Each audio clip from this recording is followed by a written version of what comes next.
So, welcome everybody, and let's begin today's discussion on the US visa process. I mean, this today we'll talk more only. In fact, most of the discussion will be about the interview that you will have to face.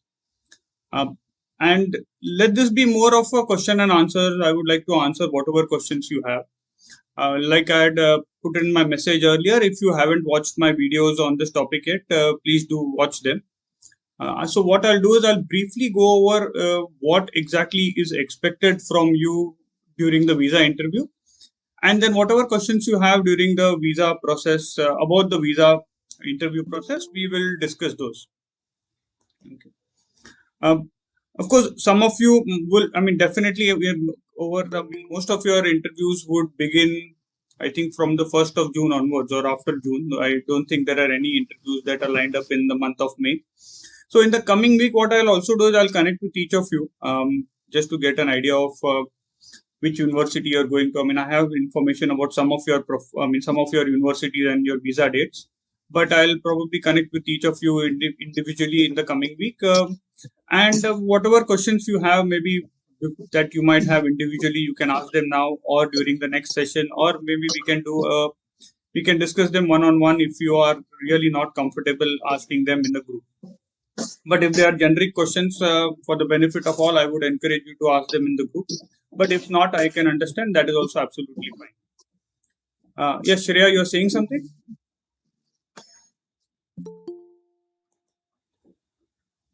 Okay. Um, Fine. So, if you have any questions, just turn on your microphones and ask them. If you think you want to put them in the chat box or in the message, this thing, you can type them in the message and I'll read them out. Okay. Now, the first thing that you need to understand about the visa interview, and let me state this again, that the US visa is not about documents. So when you start thinking about the US visa interview preparation, don't try to think what document should I have. The visa officer is not going to ask you for any documents. I mean, that is how the visa process works. This is how it has been there all these years. And now they have very clearly mentioned it on their website as well. I mean, earlier they didn't have this mentioned on their website, but now they have clearly put this on their website also, that the visa officers are not going to ask you for any documents. So don't worry about not having any documents. I'm sure many of you have your loan applications in progress. You don't have your loan sanctioned. That is fine. Some of you are in the final year. You don't have your final year mark sheets. I mean, obviously, your results will not be out by then. If you don't have a particular mark sheet or your degree certificate, in spite of you having graduated, I would say get that, but not for the sake of your visa. But in before you leave the country, it is always good to have all your documents in order. Of course, yes, for those who are in your final year and your results are not declared, or your mark sheets or degrees will come maybe a few months down the line, that is absolutely fine. But for those who have graduated, if you still don't have any of your mark sheets or the final degree certificates, collect them. But again, those are not required for the visa.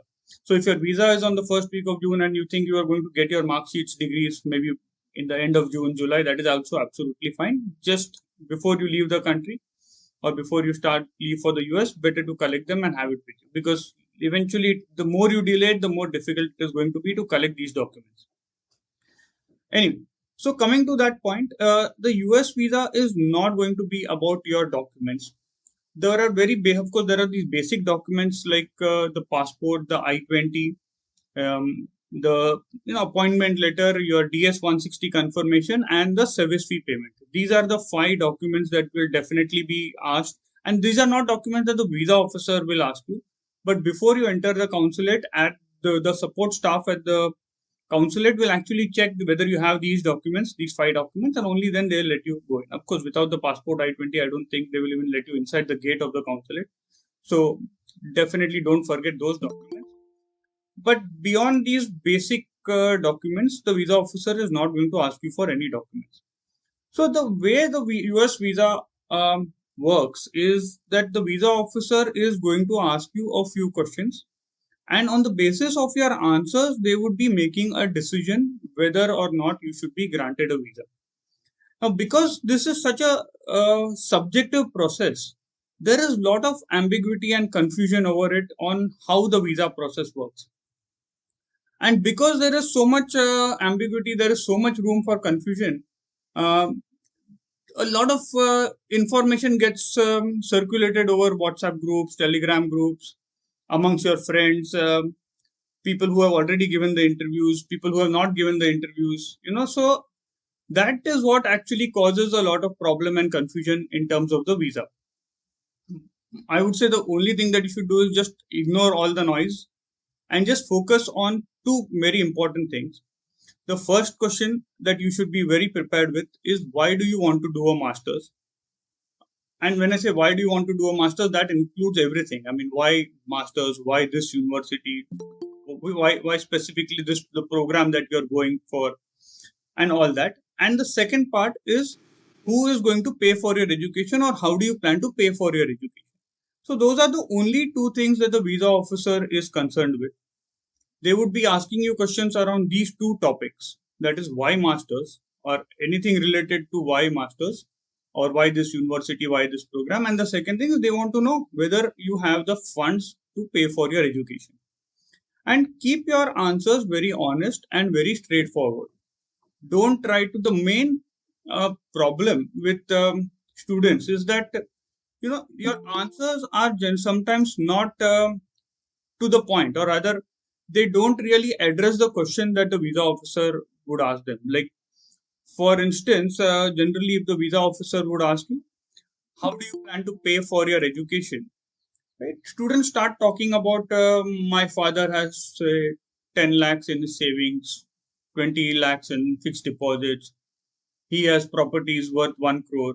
Those kind of answers that would only confuse the visa officer, or rather make him or her think, why is this student telling me about his father's property and other details, which is not exactly what I asked the student. The question is, how do you plan to pay for your education? So answer as if, don't try to think that, okay, this is a visa officer, this person is asking me, so I need to give them more details. But if maybe say a friend or a relative or someone else is going to ask you this question, what would you tell them? That you would tell, okay, I have taken an education loan, or my parents are paying for my education, or whatever is your story. Tell them that.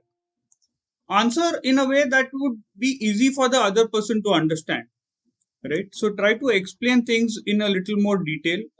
Don't go into, when I say little more detail, in the sense, but again, to the point, right? Don't try to divert from your point. So keep your answers concise, but again to the point, and it should answer the question. That is the only thing that you should be remembering as far as your visas are concerned. Similarly, in terms of the initial questions, and which are the most important questions, is, why do you want to do a master's?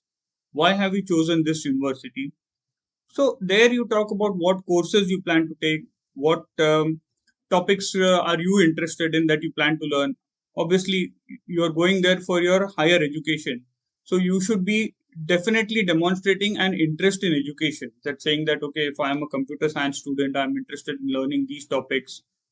How did you develop these interests? Why have you decided that, okay, I want to pursue something in data science, or say something in software engineering, or something on maybe health sciences, or whatever is your area of interest? How did those interests develop? Did they develop during, maybe while working on an academic project, or as part of your work that you have been doing for the past year or so? So try to it should be a story about yourself, and a very individual story, right? So like I mentioned in my videos also, if your answer, if you try to frame an answer in your mind, just for the sake of it, and if you think that any student can use that answer, then that becomes a generic answer. Then that is something that the visa officers don't like to hear. Like, don't say that, because the program at this university aligns with my area of interest. Those kind of very standard answers. Talk about which program, what is your interest, how did you develop that interest, and how this course aligns with your interest. So you get into a little more details in terms of the course. What topics do you plan to learn at that course? And this will vary for every individual. I mean, even if you have two people going to the same university, it should preferably, so don't try to have the same answers. I mean, if you're two friends trying to prepare for the visa interview together, uh, don't try to write standard answers and by heart them. This is again that you should definitely not do, is by heart your answers. So try to frame your answers on the fly, just remember the key points. So these are the points that I would like to talk during my visa interview. And that is the only preparation that you need as far as the visa interview is concerned. Any questions that you guys have?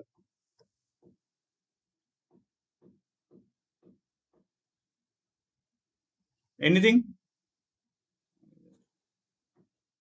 Sir, so when asked about the program, when you say don't tell anything generic, you're telling me to talk technicalities of my program, or Yeah, you can talk technicalities of your program also. Absolutely. Like you are going for the MS in computer science, right, Abhijit? MS in data science, sir. Okay, MS in data science, right? So Yes. talk about what. So in case of your case, what would you say? I mean, just give maybe why have you chosen data science? What was your bachelor's in computer science, computer engineering? No, sir, in electrical engineering. Okay, fine. So why have you chosen data science? I'll say I developed my interest in bachelor's in programming, and then I gradually had interest towards data science. Right, but what Something in data like that. science are you interested in? Machine learning and deep learning models or something like that. Yeah, so mention that. So maybe during college while working on some projects, you can mention maybe if it was a final year project, or well, maybe I took some additional courses on the data science side, and I developed an interest in machine learning and deep learning models. And that is an area that I would like to specialize in or gain some added knowledge in. And that's the reason why I have decided to go in for a master's in data science program. Okay. So you can talk about what specifically within. So it is not about whether that person understands or not, but if that is your reason why you actually have decided to go for a program in data science or not, you can definitely talk about it. Again, you need not go too deep into it. Of course, if you start going too deep into it, sometimes the visa officer will just stop you and move on to the next question. But as far as mentioning areas within data science are concerned, or within your areas of interest are concerned, definitely yes, you should mention that. Sure, sir. Got it.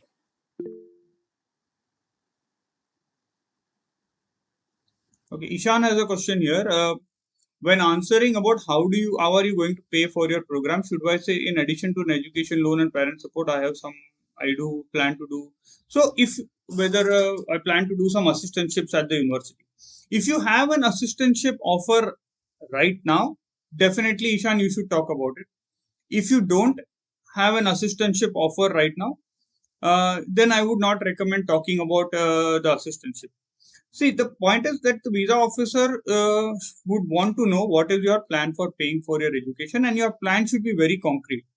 Your plan should not be based on the assumption that you will get an assistantship or a scholarship or some student jobs in the future. Like, of course, yes, all of you will try for student jobs, all of you will try for assistantships, TAs, scholarships, or whatever it is. But if you don't get them, it should not happen that you will run out of money. So when you're telling them what are your plans for paying for your education, you tell them about what are your current plans. I mean, given the availability of funds that you have as of now, confirmed funds, right, which is like an education loan, funds from parents.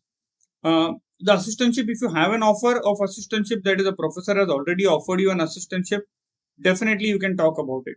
If it is sometimes, if you have already been offered one and it's already mentioned in the I-20, generally if you have scholarships or any kind of assistantships and they were offered to you before the issuance of the I-20, sometimes they do get mentioned in your I-20. If that is the case, then obviously it is mentioned in your I-20. If not, you can always mention that I have also been offered by an assistantship for a semester by so and so professor or in so and so department, and that would also help me cover a part of my tuition, as well as I'll be earning a stipend or whatever is your terms of your assistantship. But if not, if you don't have a confirmed offer, then don't talk about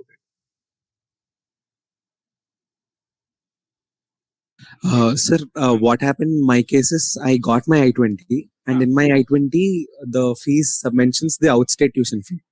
So Right. after I got my I-20, I got a scholarship stating that my outstate tuition fee is waived and I have applicable to in-state tuition fee. Right. Okay. So now how do I convey this to the visa officer that I have now reduced tuition fee, so that my So finance will basically, become easier? when the visa officer does ask you about your funding, then you can also say, and I also recently received a scholarship from Texas A&M only, right? Yes. Yeah. from the university, and I also get in-state tuition. You just mention that. You don't have to. It's not mentioned. So then you can, if the visa officer asks you, it's not mentioned on your I-20. You can say yes, that was something that happened after the I-20 was issued. I have a letter or an email from the university. So if you have an email from the university, then in that case you can carry a print of that. I have a letter, sir. Yeah, so just carry a print of that. Most likely the visa officer will not ask you for that letter. But in case, in the worst case scenario, if they do, just show them a print of that. Sure, sir.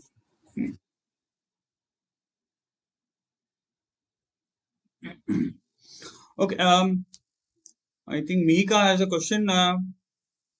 When explaining the funds for paying for your master, should we mention the scholarships granted? So, Mika, yes, if you have a scholarship that has already been granted by the university, definitely yes, you can talk about it. If it, like I said, if it is not granted yet, and if you are in the process of applying and all that, then don't talk about it. Okay. Sakshi, there are many contrasting opinions about answering the question, how many universities did you apply to? Does the number of universities that you apply to affect the outcome in any way? So the number of universities really does not affect the outcome. Whatever is your true story, you can tell them, right? Again, but having said this, if you are asking whether the visa officers have information about the number of universities that you apply to, well, they don't.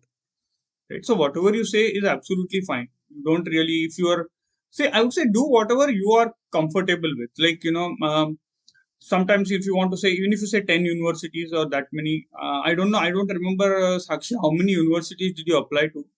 But if that number is anywhere, you applied to only 5, right? So what is, I mean, are you saying that the number is too less, or is it too high? No, it's not too less. So, okay, let's assume that you go with the number 5, right? Let's say that you tell the visa officer that I applied to 5 universities, and if the visa officer asks you, why did you apply to only 5 universities? Obviously, you can tell them that the course that I was looking for, or the topics that I was looking for, and you can mention which topics were you looking for. I found them only in these 5 universities, or at least uh, I thought that these are universities which I like the program, or maybe I got some good feedback about it. So I thought if I wanted to do my masters, I wanted to do it from one of these 5 universities, and that's the reason why I applied to only 5 universities.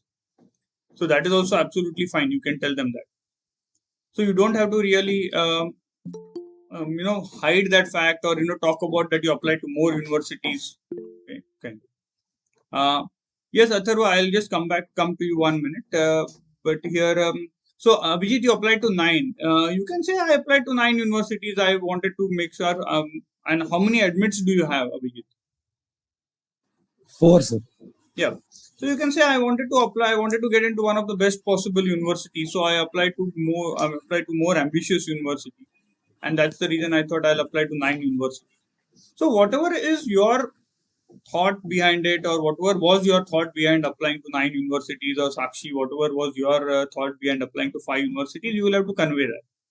So there is nothing like, if you say 5, then you will get your visa rejected. If you say 9, you will get your visa rejected, or you should say 7. So there is no magical number here. You can say 2, you can say 5, you can say 10, as long as you can justify that answer, right? In case the visa officer gets into details. But generally they don't. I mean, generally, if you say 5, 9, 10, if you say 20 and all that, sometimes, that appears to be a very high number. But I have had students who have applied to 15 universities also, and they have told the visa officer also. So, some students do that, especially for undergrad admissions, students do apply. Masters also, some do, very, very few. But there are cases where students apply to 12 to 15 also. Most students apply to, somewhere in the 5 to 10 range, and that is absolutely okay. You don't have to really worry about it.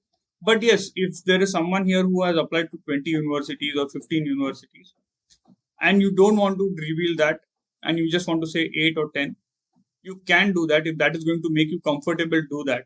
I don't see a problem even if you say 15, and as long as you can justify why you applied to so many.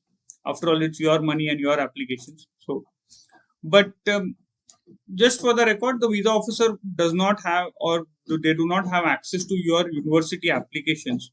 So they don't have information of all the universities that you have applied to that they have, where you have been accepted or rejected, that information is not available with them.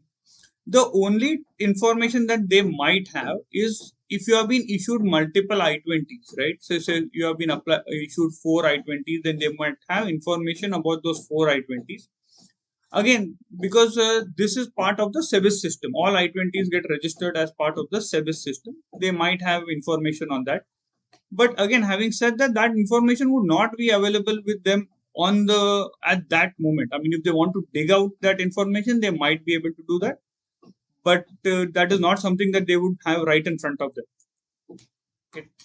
So whatever you mentioned is absolutely okay, but I again don't recommend that you lie for the sake of it. There is no magic number there.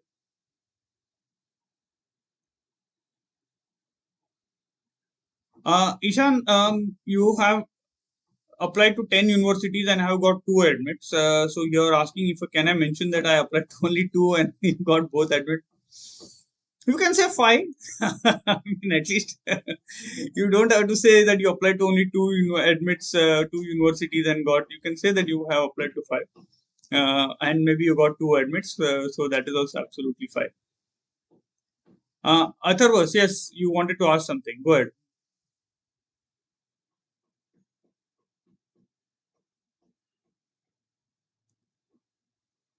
Atharva or Utkarsh, you have also raised your hand.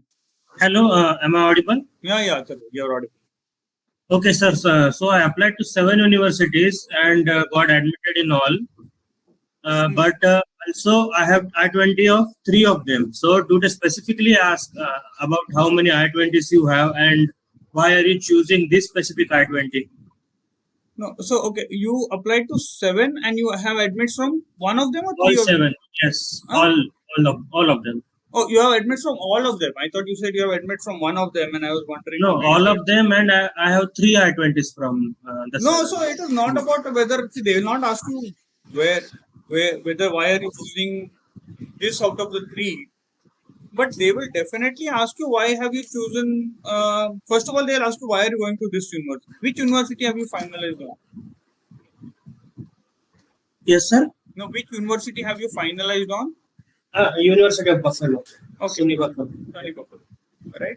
So they would definitely be asking you why are you going to Sunny Buffalo, okay. And that would come in the very beginning. I mean, the very first few questions they'll ask you, why do you want to do a master's? Why Sunny Buffalo? Why this particular program? And so on, right? Now, if you tell them that you have say 7 admits or 3 admits or whatever you tell them, they would definitely ask you why have you decided to go to Sunny Buffalo and not the other university. And that is not just the case with you, that would be the case with almost everybody. These are the questions that they would typically, most likely, there is a very high chance that these questions will be asked. Why this university? Yes. Why have you chosen Sunny Buffalo over the other 2 universities? There is still a 50% chance that they might ask. And anybody, I mean, not just university, they would ask you, what's that? Somebody's metal, right? Yeah, right. So they will definitely try to ask you that, and you should be able to explain that. Why have you chosen? Yeah, Sunny Buffalo I and know not why the I other? chose it. Yeah. I can tell them, right, that because of my specific career path that I have chosen in the future of project management, and the course at Sunny Buffalo, it has the best subjects that are lined up for me for project management track. Is Yes. that acceptable? Yeah. That is the reason for you to actually go to Sunny Buffalo. You can definitely give that as the reason to go to Sunny Buffalo. Yes, sir. Okay. Thank you, sir. Let me. Yes, Utkarsh, go ahead. Hey, good morning, Jai. Good morning, everyone. So, I had a question regarding the same thing. What if the visa officer asks you why this particular university, why this university in particular? So, there are 2 things that I was thinking about, and they might sound a little silly, but the first one is that is it okay to say that I chose this particular university because I have some family in the area, so there is more support when I will be living there, or through my academics, or in day-to-day things I'll have more support, which is why I chose this university. And The second one is that I applied to say what we were discussing right now. Say I applied to 10, but this is the only admit I got, so I am taking the admit. Right. So I would not talk about. I would not recommend talking about the family part. Okay. Because as of now, you don't have a choice also. Right. Right. In terms of whether, and ideally, that should not be the reason for choosing a particular university. The Okay. family being close by is a coincidence, and I would say that's a good thing that you have family there.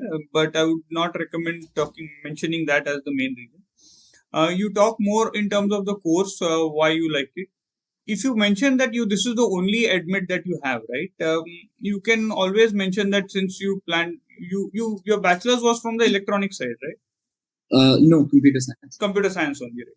Fine. Yeah. So you can say that you were trying to apply to courses on the computer science, and you tried to apply to more on the ambitious side. You wanted a good university which really aligned with some of the topics that you were planning to learn. Say maybe something on the data science or statistics or whatever is your area of interest. You said that these are Yes. the courses that you chose, and maybe given your profile, you have got only one admit, and you are happy with that admit, and that's the reason why you decided to accept that and go ahead with it. Okay, so that is perfectly fine to say that this is the admit I got, and after thinking about it, I decided this is aligning with what I want to do. So I took. Yes, yeah. Okay, thanks, Jeff. Yeah, right. Yes, so Mihir has a question. If asked, what can we say if parents are retired and their income, right? So Mihir, now first thing is that okay, if your parents are retired, you tell them that they are retired. There's nothing to really hide in that. So second thing is, how are you actually paying for your education? Are your parents going to pay for your education, or is it that you have a loan or something else?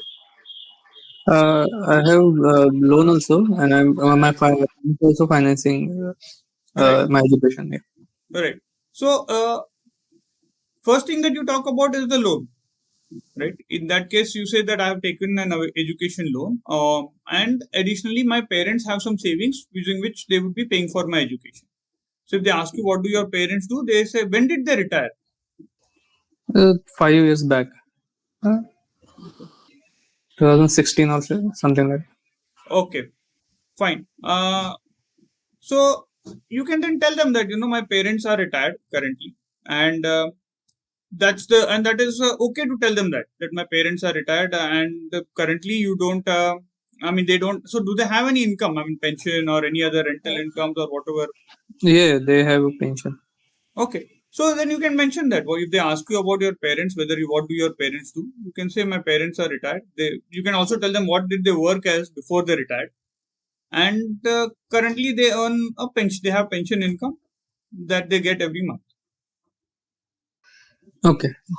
So don't Thank worry you. about that part. I mean, as long as your loan is going to pay for your education, and your parents have sufficient savings, that should be enough.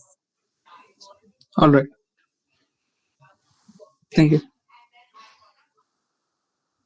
So Yash has a question here. So you applied to 3 universities and got all 3 admits. So that's a good thing.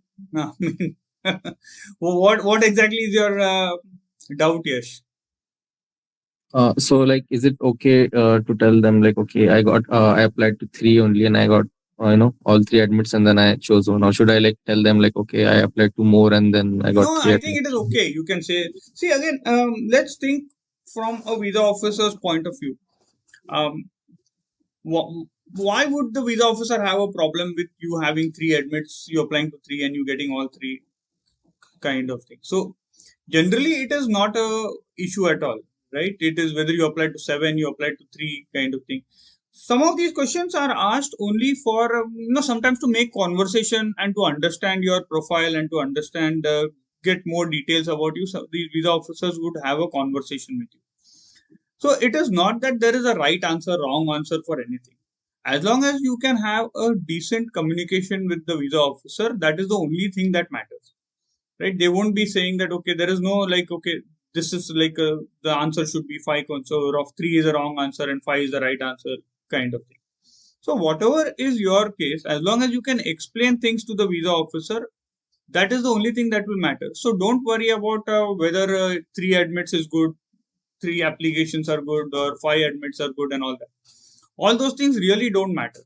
As long as you are very clear on why do you want to do a master's, why have you chosen this university, what will you study at this university, and you have that clarity in terms of your future education, you are good to go, right? That is something that you should be really thorough about. So if you haven't, for all of you, if you haven't actually looked at your university program, the courses that you would be actually taking during your masters, and this is not just from from a visa point of view. Ideally, as someone who is going to invest their time and money and put in a lot of efforts over the next 1 to 2 years studying at that university, you should also be aware of what do you want to study, like which courses do you plan to take, maybe in your first semester, second semester, eventually third semester, maybe in your head. You don't have to actually plan that and follow that.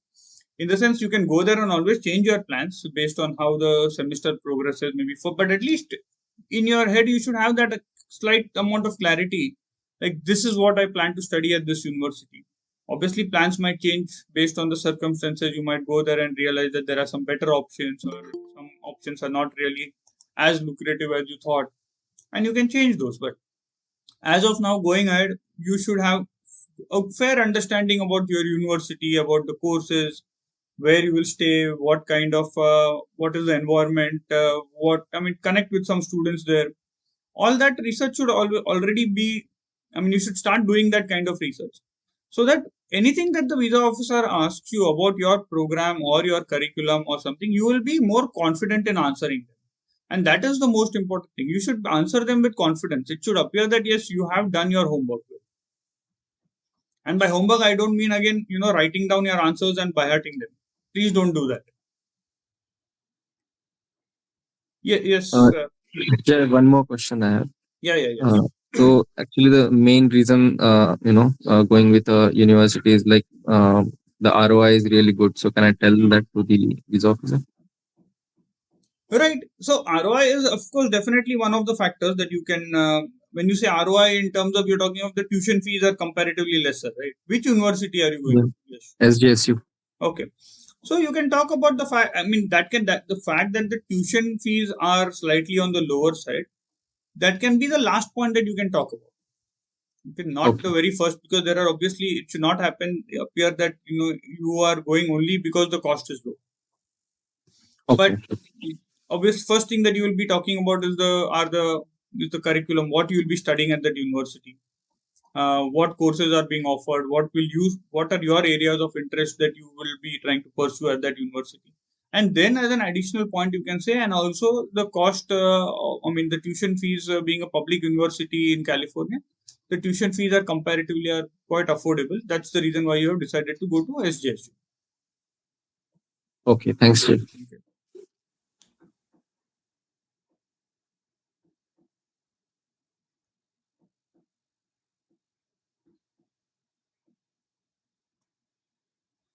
Any other questions that you have?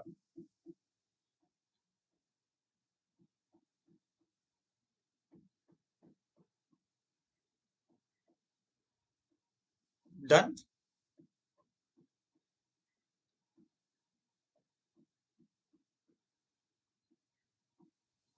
Okay. Let's come to the. Let me briefly talk about the financial aspects of your education. In terms of, like generally in the interview, the visa officer would first ask you about what are your plans. Basically talking about your educational plans. The first few set of questions would be about your educational plans, and the later set of questions would be about the finances. Now, when it comes to finances, right, the visa officer is kind of trying to assess whether this person or this student has the funds to pay for his or her education. See, there are two things that visa officers really try to understand. The job of the visa officer is to filter students, or rather to scrutinize students on two important parameters. One is whether this student is genuinely interested in education, and whether this student has the funds to pay for his or her education. The reason why they have to do this is because, let's say you go to the US and you don't go to college or you don't go to your university at all, it becomes very difficult for the US government or the US, anybody in the US to track you down. And that is when you become what is known as an illegal immigrant, right? And there have been cases in the past where people do that. So you have an admit, you go to the US saying that, okay, yes, this is the reason why I'm going there to study. And after going there, you never join the university, right? So the visa officer job is to filter out such cases. So that's why they try to assess whether the student is genuinely going there for education, whether the student is really interested in education, whether they understand what they are going to study. So are they academically inclined? So that is the first thing that they do. And in most cases, that is the only thing that they do. They don't get into the details of your funding, right? Because they know that if the student is genuinely interested in academics, has gone through the process of applying to universities, securing an admit, because again, applying to US universities is not a free process. It's not like something that you just apply online in a minute or so and you get your decision. It's a lengthy process. So you have to go through a lot of things as part of your application. We all have been through that, and you have to, and there's money that goes into it, right? Right from giving your exams, the GREs, TOEFLs, or IELTS, or whichever exams you gave, application fees to the university, and so on. So after having spent all that money and come to this point, if the visa officer is convinced that yes, this student is genuinely interested in academics, this student understands what he or he is planning to study, they don't get into the details of your finances. Again, if the university is really reputed and good, then that even more convinces the visa officer that yes, the student is genuinely interested in academics, and the fact that a high ranked or a well ranked university has offered an admit itself is proof enough that the student is very academically inclined, and they generally grant the visa. But sometimes they do ask you about your finances. The whole objective of asking you about finances is that, okay, let's assume that the student is interested in academics, but whether he or she has the money or the financial bandwidth to support their education. Now, having said that, the visa officer is not going to go into the nitty gritties of how much money you have, how much is there in your savings, whether the money is coming from savings or FDs or loans, or your mutual fund investments or shares or whatever. Whatever you tell them is going to be your source. So that's why the first questions that they would ask you is not how much money you have, but how do you plan to pay for your education, or who is going to pay for your education. If they ask you how do you plan to pay for your education or who is going to pay for your education, you cite the source and not the details about the source. Like you tell the visa officer that I have availed an education loan, or my parents are going to pay for my education, or whatever is your case. If it's going to be a combination of both, then you can mention that. You can say that I have partly availed an education loan and partly my parents are going to pay for my education. Whatever is your case, you can tell them. Again, here also there is no right or wrong. It's not about whether you should talk about an education loan, whether you should say that parents are paying. Not that the education loan is a very strong, source, and parents are weak, or parents are strong and education loan is weak. Nothing like that. I mean, there is no right or wrong again here. Whatever is your sources of funds, you will have to tell that to the visa officer. Whether now again, this is again not going to be a accounting based exercise. Like you don't have to get into too many details of how much money is available with your parents. And when they ask you about how much money is available with your parents, or how much money is available with your father or mother or whoever's name you say, it is not, again, they are not asking you how much money is exactly available in your father's account. What they mean is how much money is available with your family as such to pay for your education.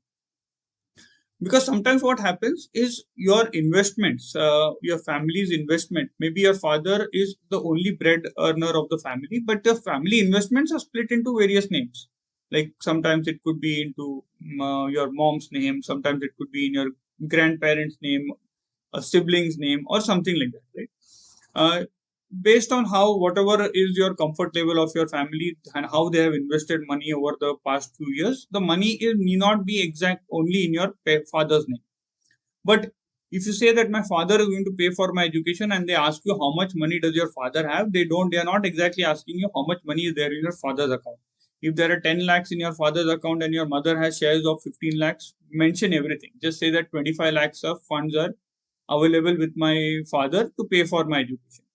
So here again, if it is not about father's income, mother's income, or how much is, if maybe if you have a sibling and some money has been invested in his or her name, you can talk about that also. So all that is a combined money that your family has. So don't get into too many accounting related details that, okay, my father has so much money in savings, my mother has so much in savings. As a family, whatever is there with you, you will have to mention that. Similarly, in case of income, right? Of course, if your father or your mother have salaried income, then things are generally very straightforward. But for people who have businesses, right, sometimes the incomes are not very straightforward. What happens is, say your father has a business, but in some cases, just to get tax benefits, some income is shown in the name of your mother.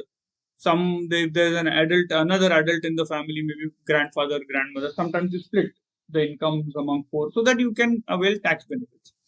Now, suppose the total combined income is say 10 lakhs, but it is like split amongst three people of 3 lakhs in your father's name, 4 lakhs in your mother's name. So when they ask you what is your father's income, right? Again, don't get into the exact income as per the tax returns. Tell them what is the combined income from that business or that family income, whatever you get. It doesn't matter whether it is like how it is split, right? So don't treat the visa as if it's more like an accounting audit, right? It is not. So don't get into the details of, okay, this is father's money, this is grandfather's money, this is mother's money kind of thing. Whatever is with the family, mention that.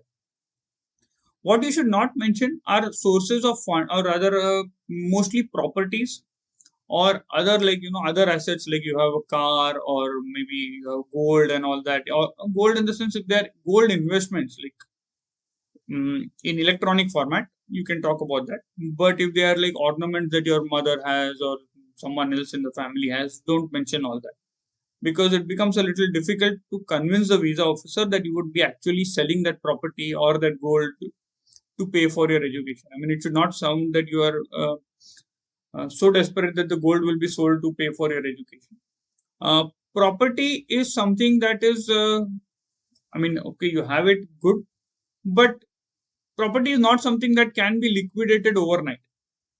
Any other form of investments, like any other form of electronic investments, like it could be money in say shares or mutual funds or whatever it is, right? Those are something which can be liquidated very quickly, maybe not overnight, but at least in 2-3 days, right? So sometimes you can definitely talk about those investments that you have, but don't talk about your property. Again, you don't need any documents for property at all, but don't even mention about the property unless in now again, if your bank has used that property as a collateral, that is between you and the bank. You don't have to tell the visa officer that you have property, because when you mention about property, the visa officer kind of gets off track, not able to understand what will you do with that property. Is this person saying that I'll be selling my property to pay for my education? Is that this person's plan? And that raises a lot of questions. So that is the reason why I strongly recommend that don't talk about your property investments. Any other investment that you have, you can definitely talk about it. Again, the chances of that the visa officer will go into all the details of your investments are very low. But in case they do, you should have a general sense of how the money is split amongst your family.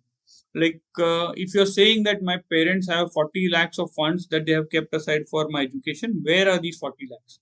Say, and again, not very detailed figures, but just round figures. Like say around 10 lakhs are there in savings, maybe 20 lakhs in fixed deposits, 5 lakhs in mutual funds, 5 lakhs in equity investments, and so on. Just overall round figures. that is the kind of information that you as a student or as someone who is facing the visa officer should have, right? Sir, whenever I say about these funds, should I show them the proof of? No, so you don't show them the proof until they ask you, and they will not ask you for the proof. So when they ask you a question, give them an answer, not a document. That is again a mistake that many students make, and I very strongly recommend. Like if they ask you, how much is your education loan for, right, or how much funds your parents have, don't start opening your bag and pulling out papers. Just give them an answer. So basically, you should know as a student what are your parents' investment. If you don't know, just maybe sit with your parents and get an overall sense of what the investments are. Will they ever ask for proofs, sir? Huh? Will they ever ask for proofs? I don't think they will ever ask. They have not asked. At least I have not seen anybody in the past 15 years where they have asked for any proof. And I don't think in your case also they will ask. Earlier, there used to be a process where they used to ask for proof. This was almost like 20 years back. But then what they used to do is then they used to put the only time they ask for proof, they used to put your visas on hold, because there was a lot of cases at that point where and especially this used to happen. This was before, especially in the Chennai consulate, where a lot of people used to go with fake documents. In the sense, they used to go with documents without where there was no money in banks, or there were some banks which were kind of blacklisted. So visa officers have the authority to, if you say that okay, there are 10 lakhs in my savings account, visa officers have the authority to cross verify that information with your bank. So then in that case, if you give information, you tell them that okay, I have 10 lakhs in my bank, they would ask you for a proof, and if they have doubts about it. Now if they have doubts, or if they feel that you are really lying, they don't really bother, they just reject your visa. So now they have stopped doing that process. But earlier they used to do that. They used to put your visa on hold. They used to then they do a background inquiry, which used to take 2-3 days, and then come back with your. So again, I don't recommend lying about your finances. Although nobody is going to check your finances, the visa officers are not, but still, definitely be honest about whatever you say. But most likely, in the sense, I can almost 99.9% they will not ask you for any proof. Now, coming to the part where, okay, what if you are in that 0.1% case, right? Let's assume that you are that person. What proof should you carry, right? So, if you really want to carry documents, there is a rule about the visa, this thing, that any document that has been specially prepared for the sake of visa will not be accepted by the visa officer. And what I mean by that is that, say, suppose I ask you today, right? Anybody, how much money does your parents have, right? What will you do? You may not have that answer right in front of you, but you might, what you'll do is, okay, you will ask your parent. For your father will say, I have my bank account with HDFC Bank, I have 5 lakhs, right? So what proof do you have? Your father would actually either, nowadays most banks don't issue passbooks, but either they would go and get their passbook updated and show it to you, or they would go online, log into the net banking, see their online statement and say this is the balance in my account, right? So whatever proof is currently available with you, you will have to get that only. If you go to a bank, or you go to the bank, tell them, issue me a letter saying that I have so much money in my account, such letters will not be accepted. If you go to a CA and tell them, okay, make me a statement giving all my investments and consolidated statement on your letterhead with your stamp and sign, such letters will not be accepted. So if you have money in your bank account and you want to carry proof of that, simple printout of your online statement is also fine. A 1 month online statement ka printout is okay.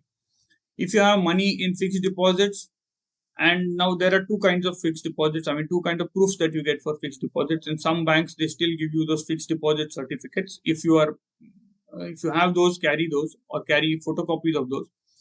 If your fixed deposits are also booked online, or you can access them online, you can just go to your net banking account and print a summary of your fixed deposits, and that should also be okay. Similarly, if you have money in mutual funds or shares, or like for example, I ask you how much money do you have in your shares, or what is the value of your equities today? You will probably log into your demat account, see what is the value, and say, okay, my total investments in equities are around 15 lakhs. Whatever. I mean, it might change tomorrow if the market goes up, but on an average, that is the thing. So you just go download a print, take a statement of your, just download it can be even a simple screenshot. You just print the screenshot of your, which shows a summary of your equities and mutual funds, carry that with you. So whatever proofs are genuinely available, right? And because you cannot carry electronic instruments in your during your visa, you can't show them proof on the phone, right? Or on your lap, you can't open a laptop because those things are not allowed inside. You will just have to carry printouts of it. So don't prepare or don't get any document specifically made for the visa purposes, like no letters issued by someone, by a third party or the bank or anybody. So these are the proofs that you can carry. Again, the visa officer is not going to look at it, but just for comfort's sake, you can carry these documents. Similarly, in case of your academic documents, right? Again, visa officers will not ask you for your academic documents. But as I said earlier, make sure you have all your academic documents for your own sake. You don't need all your 10th and first standard and all those certificates, but most of you have done your bachelor's degree. So your bachelor's degree documents, whatever simple mark sheets or transcripts or whatever your college issues, and the degree certificate is good enough. If you have given the GRE or the TOEFL or IELTS, a print of your GRE and TOEFL is also something that you can carry. But these are the only things. Don't worry too much about the document part. They will not ask you for all that. And when it comes to explaining finances, talk about the overall finances that you have without getting into too many details of how much are there. Let me see. Any further questions? Okay. Okay, Mika has some questions that I missed here. If they ask me about your future plans with your master's degree, what extent of career prospects should be explaining in terms of positions and salaries? So, Mika, when they ask you about your future plans, talk about what kind of job role would you expect, not about the salary, because the salary is a very subjective thing. So, I would say only talk in terms of what kind of job role do you expect after you graduate from this particular program.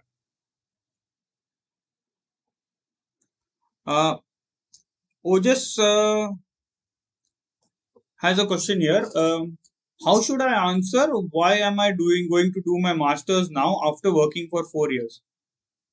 So, Ojas, are you there? Yeah, Ojas, yeah, I can see Ojas. So, Ojas, tell me, I mean, why are you actually going for your masters after working for 4 years? Yeah, I mean the real reason is to get a job there, but I cannot tell that, No, right? you could have got a job even 4 years earlier, right? Had you gone for your masters 4 years earlier. Why did you wait for 4 years? Yeah, basically, I hadn't planned it before, like when I graduated. Cool. So So you mentioned that, right? So you can tell them that I wanted to do my masters, but I was not really sure what I wanted to study, or I had not planned about it or thought much in detail about it. So I thought I'll gain some experience so that will give me a better understanding of what do I want to pursue my masters in which area. And now that after having worked for 4 years, if you you can say that after having worked for 4 years, I have a much clearer understanding of what I want my career to progress in which direction.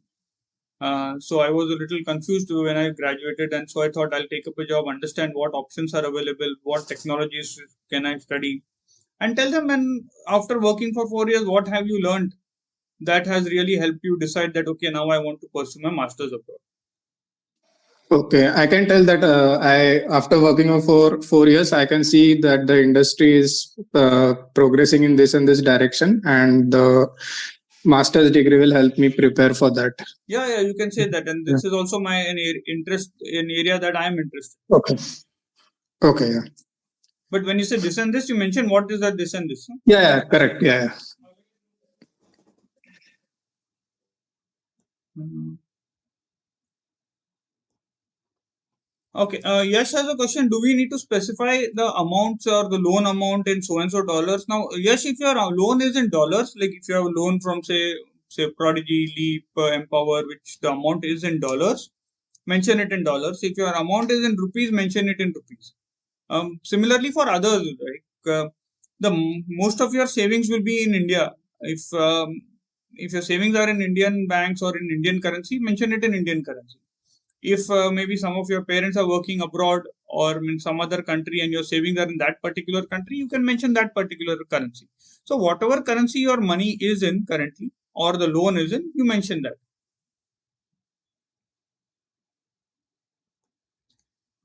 Vedant, if the visa officer asks, do you have any relatives in the US?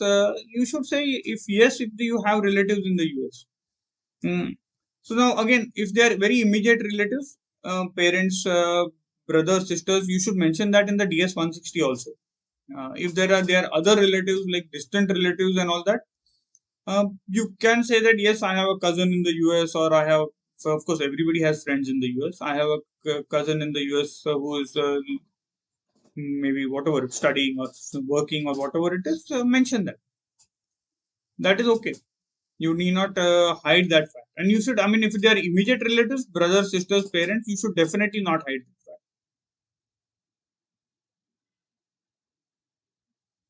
Ishan has a question. I have mentioned that Prodigy loan covers 99% of the I-20 and 1% of his personal saving. So is it fine? Yes. So you see, Ishan, basically when you talk, since your I-20 mentions that 99% is covered by by your loan and 1% by your personal savings, it really doesn't matter. Just say that I'm taking an education loan. You don't have to get into the details of 99 is education loan, because that is not exactly how your expenses would be. You can always reduce your expenses will not be exactly how much it is there on the I-20. It will be much lesser. So you don't have to get into the details of 99% and 1%. Those are all administrative things that the university has to follow, because they have to look at the exact numbers. Visa officers are not going to look at the exact numbers and do those kind of calculations. So just say that I have education loan that from Prodigy, which is going to take care of most of my education cost, or in fact you can say all my education cost. And if you want to talk about your father, then you can always say that yes, and if additional funds are required, my father is also willing to pay for my education. So you can mention that. Again, don't, when they ask you how do you plan to pay for your education, your answer should be I have a loan from Prodigy Finance, which is going to pay for most of my educational cost. And if additional funds are required, my father is also willing to pay for my education. Right? If you want to talk about your father, don't at that moment say that my father has an FD that is going to pay for my education. So it is not about how he is going to pay for your education, but the point is who is going to pay for your education. So it is basically Prodigy and your father are the two entities who are going to pay for your education.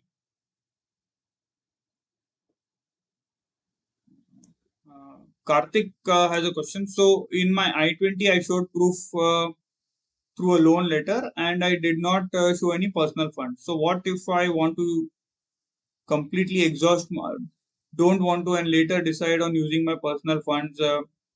What should be the source of funds? See, basically, Karthik, there are three things here that you. One is what did you show to the university uh, as far as the funds are concerned. The second thing is what do you tell the visa officer on how do you plan to pay for your education. And the third point is how do you actually pay for your education. Ideally, in a real world scenario, they should all be the same, but in reality, they can be completely different, right? So if you tell the visa officer just needs to know how do you plan to pay for your education, right? So you have an education loan sanction, and your parents also have some funds available to pay for your education. The visa officer is kind of going to assess whether, okay, so and so fund, the student has say maybe a 40 lakh of education loan or 50 lakhs of education loan, and his parents have so and so X amount of funds. Is this amount going to be sufficient for the student to cover the educational cost? That is the only thing that the visa officer is going to kind of assess. Once that is done, right, once the visa officer has assessed that, they are not going to get into the details of how do you plan to pay, whether the first semester you will pay from your father's thing, or maybe you'll use most of your loan and pay less from your father's account. All those, that is up to you completely. That is between you and your family. Maybe 2 months down the line, when it comes to paying in August, your father realizes that I would rather use most of my personal savings and not use the education loan. That is also absolutely fine. You need not use the education loan at all, right? If that is what between you and your family they decide that maybe your father gets some sudden chunk of money from somewhere, and he decides that okay, that is what I'm going to use for my education, for your education. Absolutely fine, right? You have a friend who is going to pay for you at that point because you had lent them some money and they are going to return it back. Absolutely okay. The university is not going to bother what was mentioned on your I-20 or what did you tell the visa officer. They may not even have that information. They are just bothered that okay, whether they get the fees every semester on time. And as far as your living costs are concerned, it is up to you on how do you manage that. Whether the money comes from the loan or your father's, again, nobody really cares. So as far as the visa officer is concerned or the visa interview is concerned, you will have to tell the visa officer what are the sources of funds available with you. You need not exactly get into the details and follow that same thing when it comes to payment. That is up to you.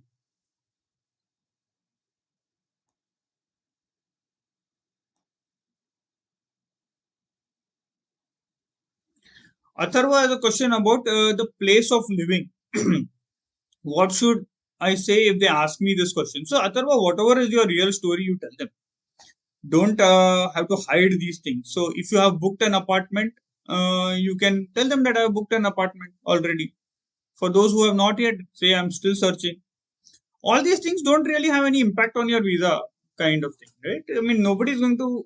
Think of it from the visa officer's point. Why would they say that okay, he has booked his apartment, I'll not give him the visa, or he has not yet booked his apartment, I'll give the visa, or no, either way. ऐसा तो कुछ नहीं है, मतलब there is no real. Sometimes, like I said, right, the visa officer is just trying to make conversation, and you just be honest about it. Yes, I have booked my apartment. If you have paid the deposit, and if they ask you, have you paid any deposit? You can say, yes, I've paid the deposit. If you have, I don't know what is your case. But see, those things, all these things, just be honest, because the more honest you are, the more comfortable you will be. It's actually a sublease, not a deposit. So that's also okay, right? Yeah, whatever it is. Yeah. Whether it's a sublease or whether it's a direct deposit, or fine. Okay, thank you.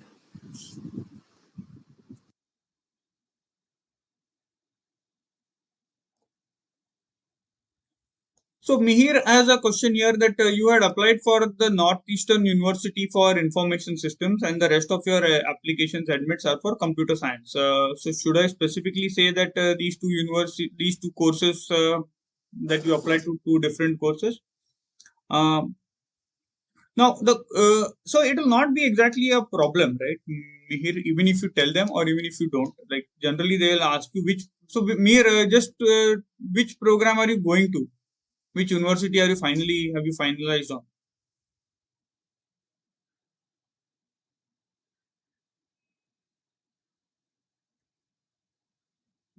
Here I can't hear you. Are you typing an answer or no?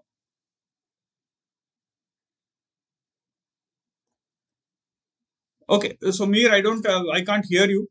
But in case you are going to Northeastern, right? Yes. Yeah, am I audible now? Yeah. Yeah, so I've selected Northeastern's information systems course. Cool. So since you have selected Northeastern and your other applications were for the computer science program, right? So you can say that I applied to you. So did you apply to Northeastern for the computer science also, or you didn't? No, it was only for information system. Okay, so you can tell them that if they ask you which other universities that you applied to, mention the names of the universities. Now you don't have to at that point get into specifics of that. Okay, for other programs it was computer science, and for Northeastern it was IS. But in case they do ask you about the fact that whether you applied for all of them for the information systems or computer science, Then you can say, no, for most of the universities, the other universities, you applied for a computer science program, but for Northeastern, you applied for information systems. And you can tell them that the information system has a lot of technical courses and there's a lot of overlap between the kind of courses that you are interested in. And in most other universities, they were offered by the computer science department. So that's the reason why you applied to the computer science program at other universities, whereas at Northeastern, you applied for the information systems. Okay. Yeah.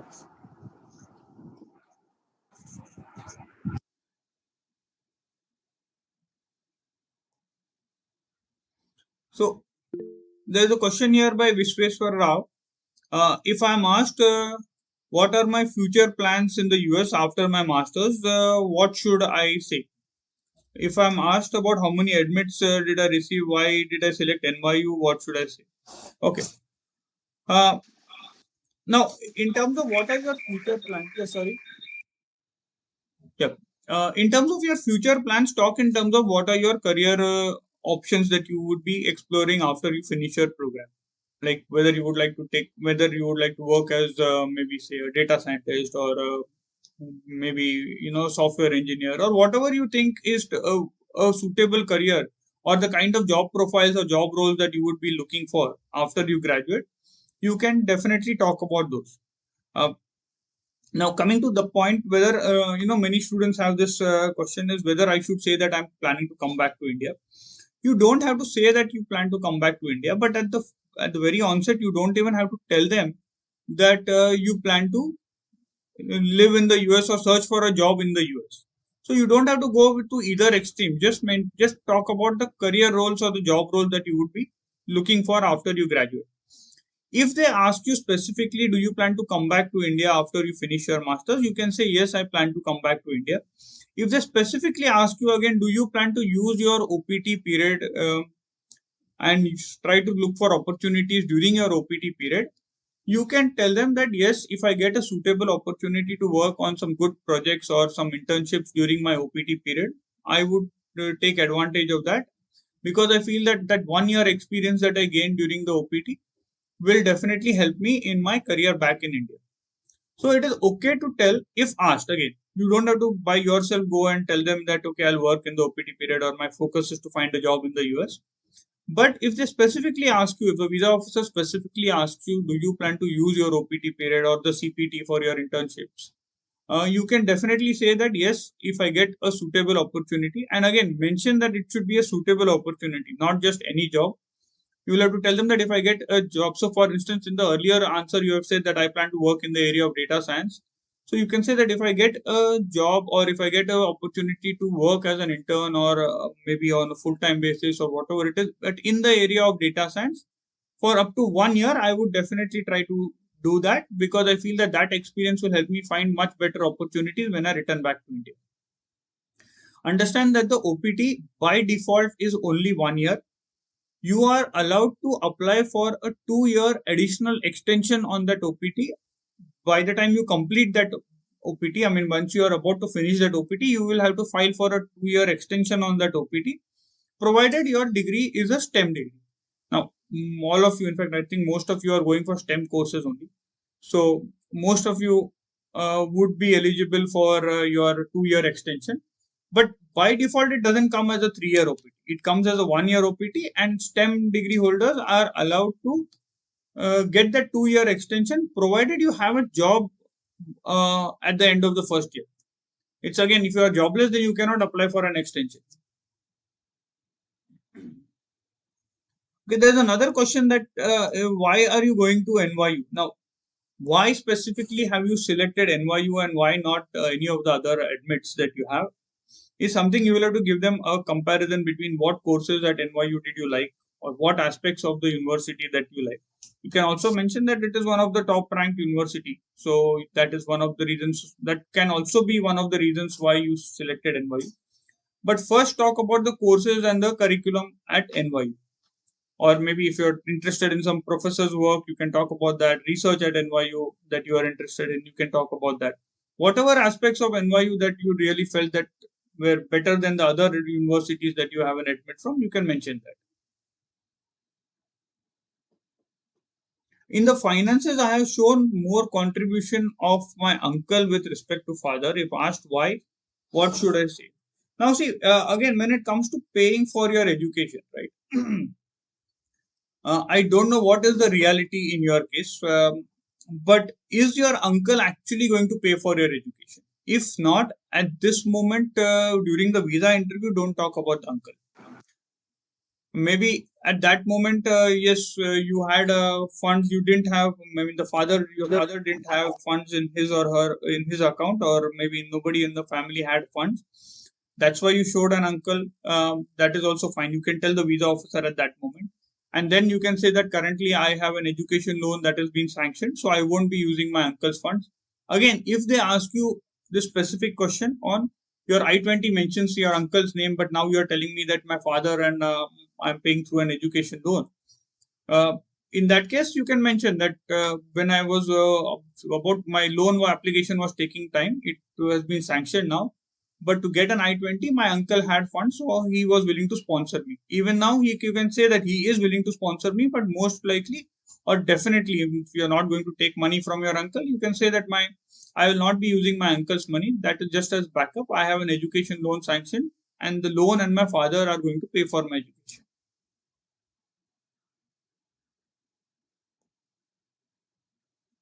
Sakshi has a question. How do you answer? How do you plan to pay your loan? So Sakshi, it is not about how do you plan to pay for your loan. So everybody will have to pay for their loan. Whether you take up a job, I would say mention about the fact that after you finish your masters, you will obviously work and find a job, and that money, whatever you get, is going to pay for your loan. It doesn't matter where your job is, right? So don't mention about the fact that I'll be taking up an internship during the OPT and all that. Just say that whenever I graduate, the job that I get, I think should earn me enough money to pay for my education. In the worst case scenario, right? Even if you assume that your job is in India, you will have to tell the visa officer that. So if the visa officer asks you, so if you plan to come back to India and take up a job, will that money be sufficient enough to pay for your education? You will say yes. After I graduate, if after I return back to India, I will be expecting a salary of say whatever, maybe 10 lakhs per annum or something like that. You will have to give a number, random number, which is sufficient enough, but not too high, not too low. And you say that that money is going to be sufficient enough to pay for my education or my pay for my education loan. Sorry, sir, can I interrupt? Yeah, sure. So regarding the fees payment, so what if the original contribution means majority of the contribution is by uncle and not my father? So and he is willing to pay, and even if we didn't take a loan, so would it be a problem? So it will not be a problem, but generally what happens is when you talk about uncle paying, the question is why is this uncle paying for your education? The visa officers generally find it a little difficult to believe that a third person is going to pay for your education. So what if the uncle backs out in middle, right? If he decides not to pay. So the point is generally a parent or someone very close to you is a more reliable source because the possibility that your parent might back out is very less. Similarly, a bank or a financial institution who has given you a loan will generally not back out, right? That's their job to give loans. So if they have a sanctioned loan letter issued for you, I mean, you have a loan sanction, they will not back out during the education. How they recover is again their problem, right? But an uncle or anybody else, generally, there is a higher possibility that this person may not be willing to stick to their commitment, right? So that's the reason why generally I feel that an uncle paying for your education might become a little weak case. If that is really the case, then maybe we can take this discussion offline and see why is your uncle paying and all that. But is that really the case? Is your uncle actually going to pay for your education? Yes. Okay.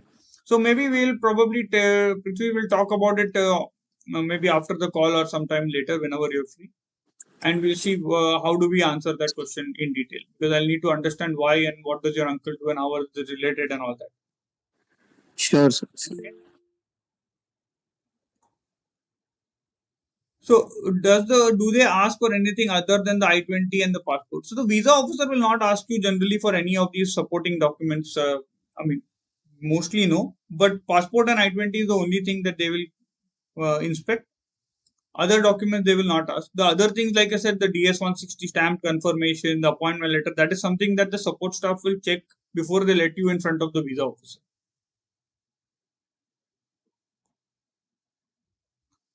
Is there a dress code to follow? No, there is no dress code to follow. Whatever you are comfortable wearing, just wear that and go. Does not matter. I mean, don't go very casual. Like for boys and all, I mean, even for girls, don't wear shorts and a round neck t-shirt. I mean, not that casual and a slipper kind of a thing. But you don't have to wear, formal shirts and ties and suits and all that. That is also not required. Depending on the place, the location, weather conditions, whatever you are comfortable is fine. In Mumbai and all, it might start raining in June. So some of you might have, so wear something that is comfortable enough.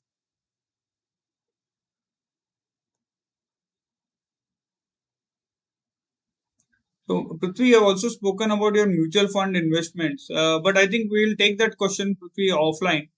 Because we'll also have to discuss more in detail.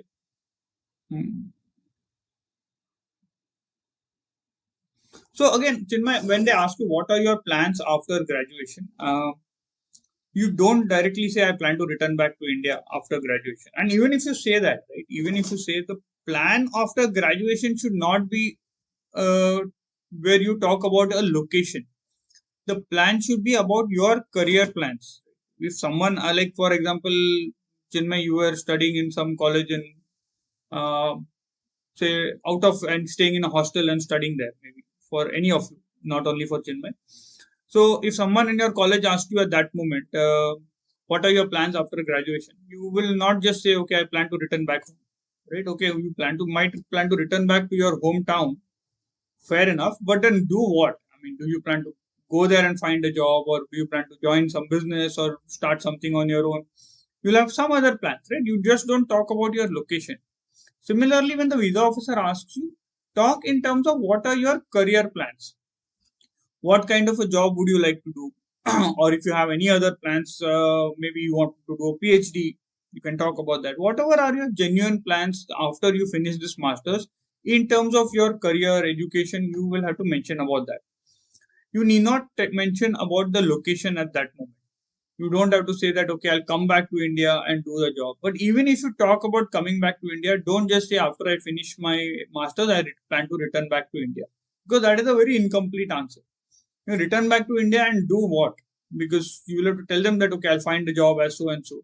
So definitely mention about your career plans. Location is not really important at that moment. You need not mention about it. But even if you do mention, don't just mention only the location.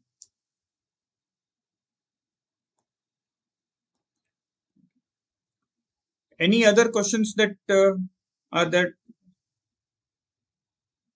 So there is a question here. There is so there are some visa officers that are notorious or rather very famous for rejecting. But again, they don't reject everybody. Again, it all depends on you. There are some visa officers that will not even bother of what you are saying and they will accept your answers. Some visa officers would listen to your answers, and then if they don't really find that your answers are up to the mark, they might reject your answers.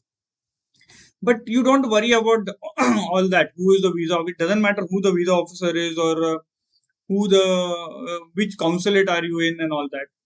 As long as you are confident enough that yes, you are going there for your education and you understand that why you are going to the US and you have the funds to pay for your education, you have the confidence that okay, I have the money, I know why I'm going there, and you're going there to study. As of now, at least let that be the plan of action. And you know that you have the money to pay for your education. I don't think there should be any reason why your visa should get rejected. So don't worry about, don't be nervous. Okay, what if it's a lenient visa officer, whether it's a strict visa officer, whoever it is, right? You should be confident enough. Yes, my plans are very clear, and I don't really care who the visa officer is. The visa officer will give me visa. So be honest about it. Try to understand why you are going there. Try to be prepared with it. Again, when I say prepared, please don't write down answers and by heart them. That will only make things little difficult for you. Because once you start by hearting answers, there is a high chance that you will forget answers, and then you will fumble more. This is not something that you have to by heart. You just have to remember what are the key points. Read about the program. Very once again, I would say read about the only thing that if you have to read is spend time on the university's website, your program website. Watch videos on not about your specific course. Maybe you can connect with students who are currently at that course, who have graduated from the course, so that you can get more insights about the program. The more information you have about your program, about your university, the more confident you will sound when you are answering questions about the university.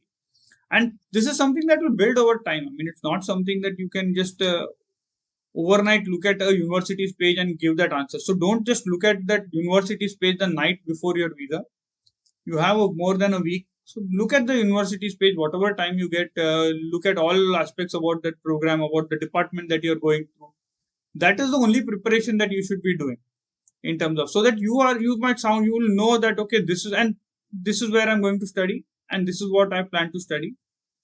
And it is good for you also, right? The more you are informed, the better you will perform, or the more easier it will be once you reach the university.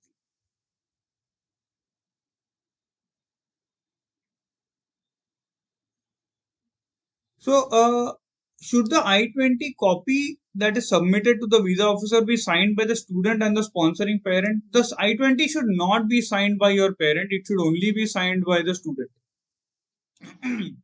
The only time a parent will sign if you are under 18, and I don't think any of you here is under 18. So the only person that should be signing the I-20 is the student. You will have to sign the I-20. You will have to put a date. It can be any date. It can be today's date, tomorrow's date, any date before the visa interview's date or the day of the visa interview. And that is the only thing that you have to do. Sign and put and that is only on the first page. The following, the second page, third page, don't fill anything. The only place you have to fill something is sign, and you have to put your name there and a date. That's the only thing that you have to do. Nothing else. In case you don't do that, right, when you go to the visa interview, the visa officer will tell you that you haven't signed the I-20, please sign it. And then you will have to take out a pen and sign the I-20 at that moment. But better to sign it and go.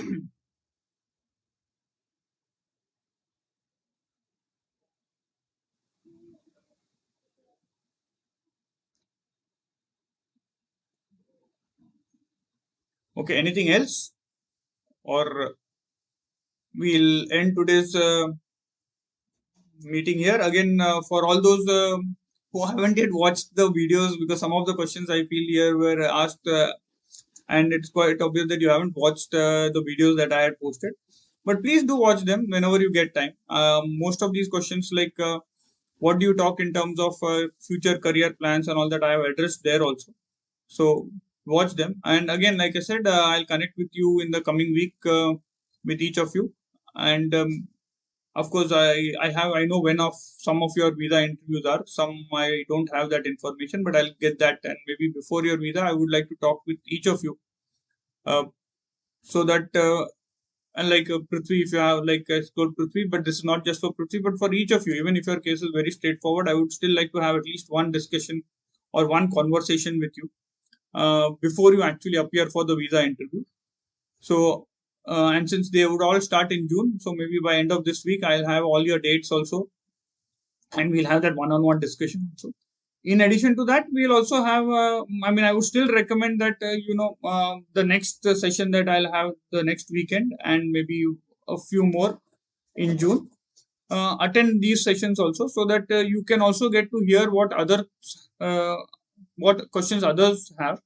So in spite of me having discussions one-on-one with you, I would still encourage you to attend these sessions as well. Okay. If you have any further questions now, Ishan. Yeah, Jay, just one last question. So, I had also applied to all the universities for MSCS, and even at Eastern, I had applied for MSCS, but I did not get it. So I went with software engineering system. Correct. So how should I explain that? That why I'm going for software engineering when I had applied all for CS? Same thing that you told me just now. You say that I had applied to Northeastern for CS as well, and I remember that when you got the software engineering admit, it took you some time to decide whether you should go for ahead with it or not. Right? Yeah. Right. So what did you do? I mean, you looked at the program web page, you saw what courses are offered, and then eventually you realized that this program also has almost most of the courses that you are interested in, or the kind of courses that are offered were still aligned with your past experience that you had and the kind of future plans that you had, like whatever you wanted to study. Right? And then you are the one who actually came back and told me that yes, I think this is a good fit for me. And you had an offer from, I think, that and the IS course also, if I remember. Yeah, IS and ASU MSCS. Correct, right. So you tell them that these are the admits that I had, but when I researched a little bit, you can tell the visa officer that you had applied for the CS, but Northeastern offered you an admit for the software engineering or the software systems engineering program. And when I researched a little bit, I found that this course was more aligned than the other admits that I had, which was Northeastern itself had offered me an option to go for the information systems. And I had an admit from the Arizona State University. But given my career that I've been working in the industry for the past 2 years, the experience that I've had there, I feel that and my future goals or future plans, I feel this was a better fit than the other two. So that's the reason why I chose this program. Yeah, understood. Yeah. Okay, so whatever has been your thought process behind choosing that program, just be very honest about it. Okay, thank you.